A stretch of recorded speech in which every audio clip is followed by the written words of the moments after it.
જો વિદ્યાર્થી મિત્રો, હવે પછી આપણો પ્રશ્ન આવે છે નજીરી અદાલત,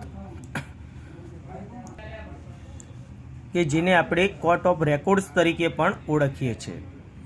જે અદાલતના ચુકાદાની નોંધ એટલે કે રેકોર્ડ્સ પુરાવાનું મૂલ્ય ધરાવે છે, એટલે કે પુરાવાકીય મૂલ્ય ધરાવે છે, અને જ્યારે તે રજૂ કરવામાં આવે ત્યારે તેની કાયદેસરતા સામે કોઈ વાંધો લઈ શકાતો નથી. આનો મતલબ કે જ્યારે એની રજૂઆત કરવામાં આવે છે ત્યારે તેની કાયદેસરતા સામે કોઈ પણ પ્રકારનો વાંધો લઈ શકાતો નથી. તેને આપણે નજીરી અદાલત એટલે કે કોર્ટ ઓફ રેકોર્ડ્સ તરીકે ઓળખવામાં આવે છે. સર્વોચ્ચ અદાલત નજીરી અદાલત તરીકે નીચે મુજબ અધિકારો ધરાવે છે, જેમાં આપણને કહ્યું છે કે જુદી જુદી અદાલતોએ આપેલા ચુકાદાઓ, કહેવાય કે આપણી જે નીચલી અદાલતો છે અથવા તો જે અન્ય તાબાની અદાલતો છે કે એ અદાલતો દ્વારા જે ચુકાદાઓ આપવામાં આવ્યા હોય તે કાયદાના અર્થઘટનો એટલે કે એનું એનાલિસિસ, સ્વીકારવામાં આવેલી પ્રણાલિકાઓ વગેરેને સર્વોચ્ચ અદાલત દસ્તાવેજો સ્વરૂપે સાચવે છે. એટલે કહેવાય છે કે સ્વીકારવામાં આવેલી જે અલગ અલગ પ્રકારની જે પ્રણાલિકાઓ છે એ પ્રણાલિકાઓ વગેરેને સર્વોચ્ચ અદાલત શું કરે છે? દસ્તાવેજો રૂપે સાચવે છે. એ ચુકાદાઓને નમૂનારૂપ ગણી બીજી અદાલતો તેમને આધારે ચુકાદા આપે છે. સર્વોચ્ચ અદાલતના નિર્ણયો અને ચુકાદાઓ આખરી ગણાય છે.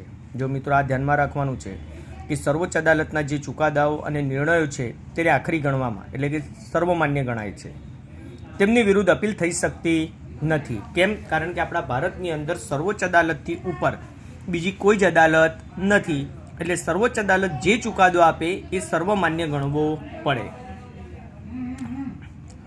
સર્વોચ્ચ અદાલતના નિર્ણયો અને ચુકાદાઓ દેશના તમામ નાગરિકો અને દેશની બધી અદાલતો માટે બંધન કરતા હોય છે, અને સર્વોચ્ચ અદાલત દેશની તમામ અદાલતોની કાર્યવાહી માટે નિયમો ઘડે છે.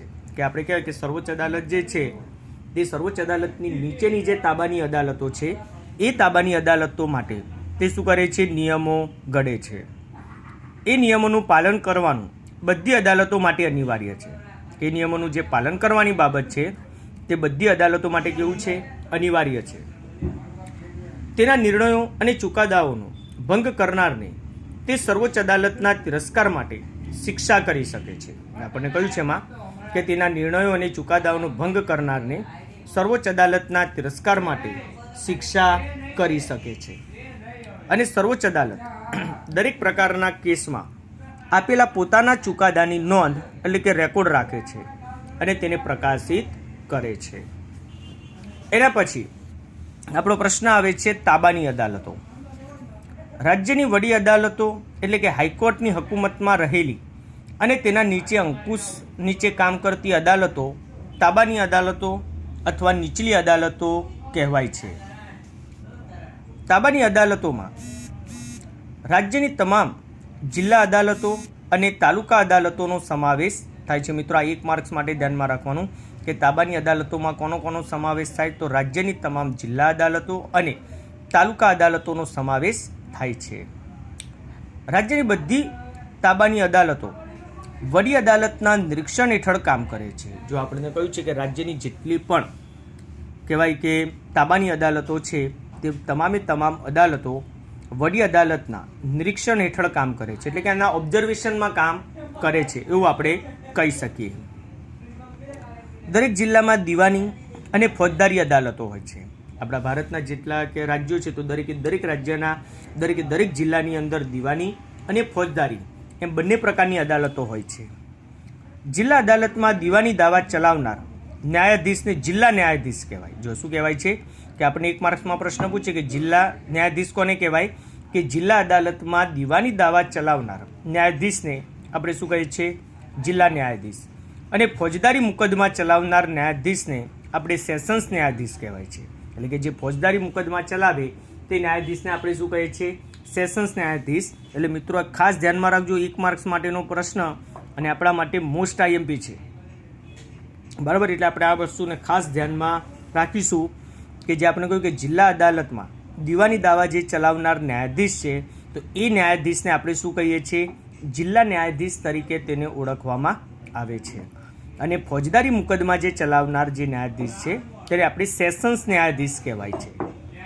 જિલ્લા અદાલતો તેના તાબા હેઠળની અદાલતોના ચુકાદાઓ સામેની અરજીઓની સુનાવણી કરે છે. જો આપણને કહ્યું છે એમાં કે જિલ્લા અદાલતો તેના તાબા હેઠળની અદાલતોના ચુકાદાઓ સામેની અરજીઓ હોય એની સુનાવણી કરે છે.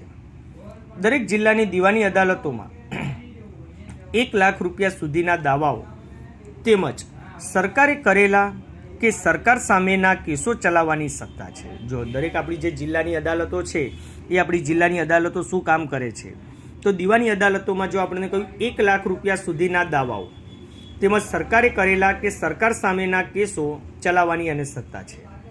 બીજું કહે છે કે આ કોર્ટોમાં સિવિલ જજ એટલે કે જે આપણા સિવિલ મેટરો હોય, ફેમિલી મેટરો, જે પણ અલગ અલગ પ્રકારની એટલે સિવિલ જે કોર્ટ હોય છે આપણી, તેમાં એ સિવિલ જે જજ હોય છે તે શું કાર્ય કરે છે, તો સિવિલ જે જજ છે તે લગ્ન, છૂટાછેડા, ભરણપોષણ, જમીન સંપાદનને લગતા કે વળતરને લગતા દાવાઓ અને વાલીપણાને લગતા કેસો ચલાવવાની સત્તા ધરાવે છે. મિત્રો આ પણ મહત્વનું છે બરાબર. એટલે ધ્યાનમાં રાખવાનું કે સિવિલ જજ જે કહેવાય તે લગ્ન, છૂટાછેડા, ભરણપોષણ, જમીન સંપાદનને લગતા કે વળતરને લગતા દાવાઓ અને વાલીપણાને લગતા કેસો ચલાવવાની સત્તા ધરાવે છે.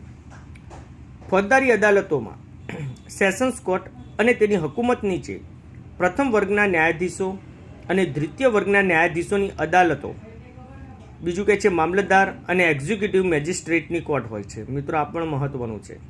એટલે આપણે ધ્યાનમાં રાખવાનું કે ફોજદારી અદાલતોમાં સેશન્સ કોર્ટ અને તેની હકુમત નીચે પ્રથમ વર્ગના ન્યાયાધીશ, પ્રથમ વર્ગના જે કહેવાય કે જે મુખ્ય ન્યાયાધીશ હોય તેને આપણે પ્રથમ વર્ગના ન્યાયાધીશ તરીકે ઓળખીએ છીએ.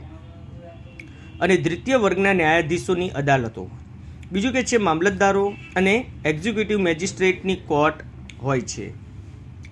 આ અદાલતોમાં 3 વર્ષથી માંડીને 10 વર્ષ સુધીની કેદની સજા અને 5,000 કે તેથી વધુ રકમ સુધીનો દંડની તથા હત્યાના કેસમાં મૃત્યુદંડ, ફાંસીની કે જન્મટીપની કે આજીવન કારાવાસ જેવી સજાઓ કરવાની સત્તા ધરાવે છે. એટલે મિત્રો આ પણ આપણા માટે મહત્વનું છે કે જેમાં આપણને કહ્યું કે તે પ્રકારની જે કોર્ટ હોય છે કે જેમાં આપણા ન્યાયાધીશોની અદાલતો, મામલતદાર અને એક્ઝિક્યુટિવ મેજિસ્ટ્રેટ કોર્ટ હોય છે. આ અદાલતોમાં 3 વર્ષથી લઈને 10 વર્ષ સુધીની કેદની સજા અને 5,000 કે તેથી વધુ રકમ સુધીના દંડની તથા હત્યાના કેસમાં મૃત્યુદંડ, ફાંસીની કે જન્મટીપની કે આજીવન કારાવાસ જેવી સજાઓ કરવાની સત્તા ધરાવે છે. આ ઉપરાંત તાબાની અદાલતોમાં fast track court, POTA court, small cause court, family court, labour court, ટ્રિબ્યુનલો એટલે કે ખાસ પ્રકારની અદાલતોની પણ જોગવાઈ કરવામાં આવેલી હોય છે.